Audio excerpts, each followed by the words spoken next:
अगर आप Airtel payment bank का अकाउंट ओपन करके खुश हो रहे हैं तो आप इस वीडियो को अंत तक देखिए। इस वीडियो में मैं आपको पूरा प्रूफ के साथ बताऊंगा कि किस तरह से Airtel payment bank account open करने के बाद आपको चार्जेस देना पड़ता है। आप कुछ करिए नहीं करिए, पैसे रखिए नहीं रखिए, वो चार्जेस जोड़ा जाता है और बाद में जैसे ही पैसे आपके खाते में आएंगे cut cut cut cut cut सारा समाप्त हो जाएगा, अगर सारा बचा रहेगा चार्जेस में। तो आज की इस वीडियो में मैं आपको पूरा डिटेल के साथ बताऊंगा, लाइव प्रूफ के साथ दिखाऊंगा।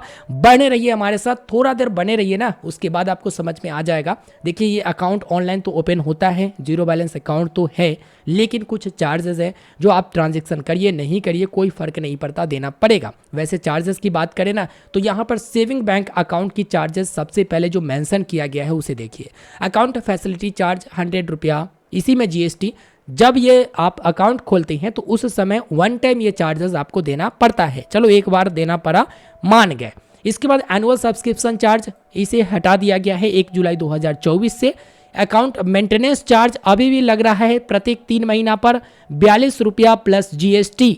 आप कुछ करो ना करो ये चार्ज आपको देना पड़ेगा। अकाउंट ऑपरेशन चार्ज जो कि 15 रुपया प्लस जीएसटी, 1 जुलाई से इसे भी हटा दिया गया 1 जुलाई 2024 से। एसएमएस अलर्ट चार्ज 0.3 पैसे प्लस जीएसटी प्रति एसएमएस करके। यहाँ पर कैश डिपॉजिट अगर आप करते हैं तो 25,000 तक फ्री है और 25,000 से 50,000 तक 0.5% डिपॉजिट अमाउंट का, और वही आप अगर 50,000 से ऊपर करते हैं तो आपको 0.75% जितना आप डिपॉजिट कर रहे हैं उसका चार्ज पे करना पड़ेगा। कैश विड्रॉ में 10,000 रुपए तक फ्री है, लेकिन 10,000 के बाद जैसे ही आप ट्रांजैक्शन करेंगे यहां पर 0.65% की चार्ज आपको विड्रॉ पर देना पड़ेगा। बाकी अगर आप आईआरसीटीसी ट्रेन टिकट बुकिंग करते हैं एयरटेल थैंक्स एप्लीकेशन के वाया पेमेंट करेंगे 1.8% और जीएसटी आपको अलग से देना पड़ेगा। तो ये कुछ चार्जेस मेंशन किया गया है। हालांकि जो चार्जेस मेंशन किया गया है वही काटे जाते हैं, लेकिन किस तरह से लग रहे हैं वो मैं आपको बता देता हूं। ये देखिए यहाँ पर मैं एक स्टेटमेंट डाउनलोड करके रखा हूँ और ये स्टेटमेंट 12/5/2022 से 9/5/2025 तक का है, लेकिन आप घबराइए नहीं क्योंकि इस स्टेटमेंट में सारे चार्जेस का ही लिस्ट है। वैसे यहाँ पर मैंने इसे हटा दिया है, ब्लर करने का लफड़ा ही खत्म कर दिया, पहले ही मैं उसे मिटा दिया हूँ। यहाँ पर देखिए स्टेटमेंट में आप देखेंगे कि सबसे जो पहला चार्जेस है 31/5/2024 को आपको दिख रहा होगा, जो कि एनुअल चार्जेस। उस समय मेरे अकाउंट में मात्र 39 पैसे थे, ये लोग उसे भी काट लिए, ठीक है। इसके बाद जैसे ही मैं डिपॉजिट करता हूँ चार्जेस यहाँ से कटना शुरू हो जाता है, सारा जोड़कर 13/9/2024 को अकाउंट ऑपरेशन चार्ज 17 रुपया 70 पैसे लगते हैं। 18/9/2024 को ही एनुअल सब्सक्रिप्शन चार्ज 32 रुपया 30 पैसे लगते हैं, जो कि पहले वाला बकाया वकाया मिलाकर सब खत्म। 20/9/2024 को अकाउंट ऑपरेशन चार्ज 17 रुपया 70 पैसे, फिर 20/9/2024 को अकाउंट ऑपरेशन चार्ज 17 रुपया 70 पैसे, फिर 20/9/2024 को अकाउंट ऑपरेशन चार्ज 17 रुपया 70 पैसे। अब आप सोचोगे कि एक ही चार्ज क्यों बता रहे हो भाई, तो एक ही चार्ज नहीं है, ये अलग अलग चार्जेस है, लेकिन लिया एक ही दिन गया है। क्यों? क्योंकि पहले अकाउंट पर बैलेंस ही नहीं था तो ये लोग जोड़ कर रखे थे और जैसे ही अकाउंट पर बैलेंस आ गया वैसे ही ये ले लिए। इसके बाद आप देखेंगे एनुअल मेंटेनेंस चार्ज नवंबर 2023 का 46 रुपया 50 पैसे, ठीक है। इसके बाद बैलेंस बच जाता है 40 पैसे। अब मैं कुछ मेहनत करके रेफरल करता हूं, 50 रुपए अर्न करता हूं। अब देखते हैं कि 50 रुपए तो उनके अकाउंट में आ गया।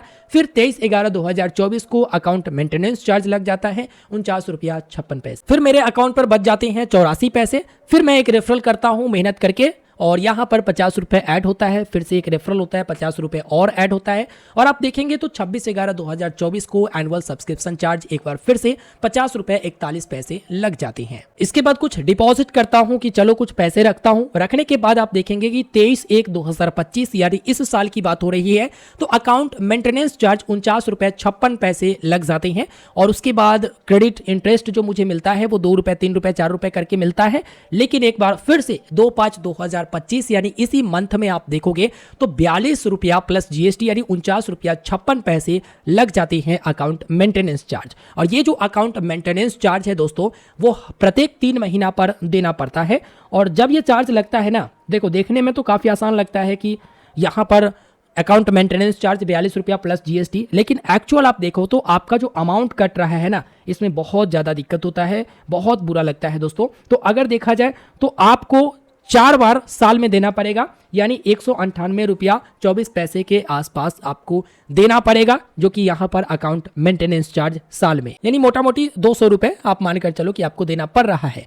और मुझे लगता है कि ये जो बैलेंस बचे हुए हैं इतना, ये सब चार्जेस में ही चला जाएगा। प्रत्येक 3 महीना पर 50 रुपए के आसपास लगेगा, तो ये एक दिन ऐसा होगा कि ये सारे के सारे पैसे समाप्त हो जाएंगे। तो इस तरह के चार्जेस अगर आप एयरटेल पेमेंट बैंक अकाउंट खोले हुए हैं या खोलना चाहते हैं तो भाई इस तरह के चार्जेस देने के लिए तैयार हो जाइए।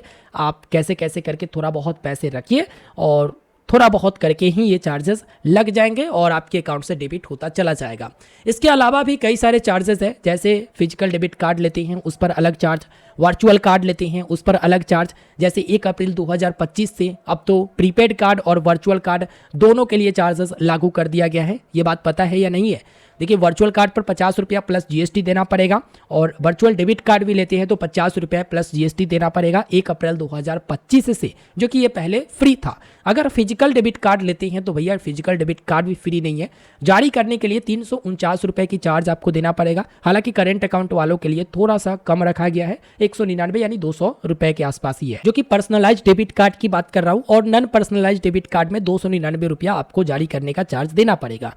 एनुअल मेंटेनेंस चार्ज भी जो कि नॉन रिफंडेबल है 199 रुपया, जो कि 31 दिसंबर 2024 तक था, लेकिन 1 जनवरी 2025 से इन लोगों ने बढ़ाकर 299 रुपया रख दिया है। तो भैया अगर आप Airtel payment bank account open कर रहे हैं तो ये सब चार्जेस आप देख लीजिएगा।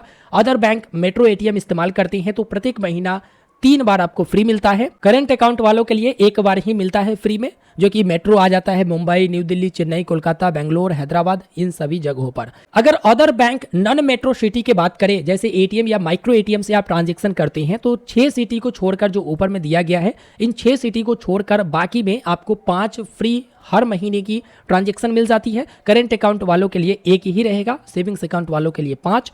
इसके बाद कैश विड्रॉ पर 21 रुपया प्लस जीएसटी और मिनी स्टेटमेंट या बैलेंस इंक्वायरी पर 9 रुपया प्लस जीएसटी आपको देना पड़ेगा। तो इस तरह के चार्जेस एयरटेल पेमेंट बैंक में लागू किए गए हैं और चार्जेस लिया भी गया है और लिया भी जा रहा है। और देखो, मैं आपको एक बात बता दूं कि ये सब चार्जेस मेंशन किया गया है, इसलिए जब भी किसी बैंक अकाउंट ओपन करे इसके चार्जेस के बारे में आप जरूर जानने का कोशिश कीजिए, उसके बाद ही आप अकाउंट ओपन करिए। अगर आपको लगता है कि मैं उतना चार्जेस दे सकता हूं तो बेहिचक आप अकाउंट ओपन कर लीजिए, कोई दिक्कत वाली बात नहीं है। वैसे कोटक महिंद्रा बैंक का एक 0 बैलेंस अकाउंट है, उसमें कम चार्जेस आपको देखने को मिलेगा। आप भी अपने अकाउंट पर देख सकते हैं, जो कि आप बगल में देखिए, मैंने वीडियो रिकॉर्डिंग भी यहाँ पर डाल दिया है कि किस तरह के चार्जेस एयरटेल अकाउंट से कटे हैं, जो कि लास्ट 6 मंथ का ही मैंने बताया है। धन्यवाद।